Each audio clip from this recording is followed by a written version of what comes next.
Africa is a continent filled with beautiful people, breathtaking landscapes, and unique wildlife. Despite all that it has to offer, there is a lack of information about travel on the continent. Many are led to believe that it cannot be done and that there is nothing worth traveling for in Africa. And that's where travel blogs come in. As I've said, for some travel enthusiasts, Africa is a dream destination filled with soul, wildlife, adventure, landscapes, and charisma. These travelers all share their passion for travel through video, photographs, informative guides, and stories. It's all in an effort to lift the veil on Africa and share the beauty that awaits fellow travelers. Armed with this kind of knowledge, the majority of hotels have already established an active social media presence, and blogging should be a key part of strategy, especially for an industry such as travel and tourism industry, which lends itself exceptionally well to this type of content.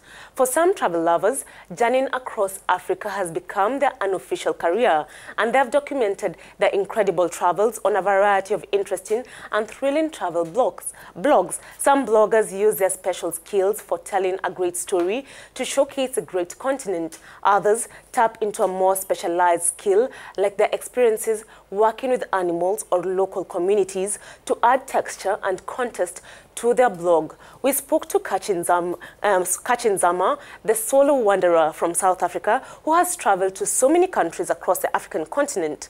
Travel with Kachi takes you on a journey through her experiences as introduced to the world by locals. Take a listen.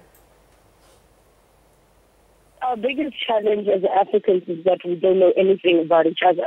Some of the countries, when I went to visit them, most people were actually on social media asking me, is that actually a country? Is it in Africa? Are you sure? Like countries like Mauritania and Sao Tome and Principe.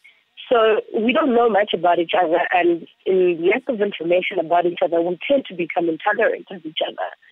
So I figured I could use my blogging and my travel, my skill of writing and storytelling to encourage Africans to learn more about each other through travel.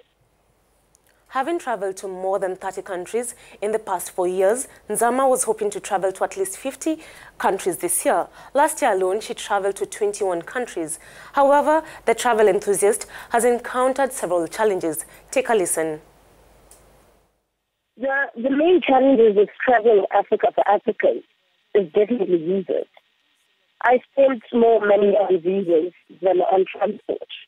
And it actually does not make sense. It doesn't make sense how I get to Morocco and I sit with 12 other travelers and I'm the only African and I was the only person who needed a visa to get there. It doesn't make sense how I have to apply for a visa to a country and when you get to those embassies, you get treated really badly. It's like they're doing you a favor and they don't want you to come to that country. And I've had experiences like that. And the one thing that discourages people from traveling are the visas. And I've seen through my travels.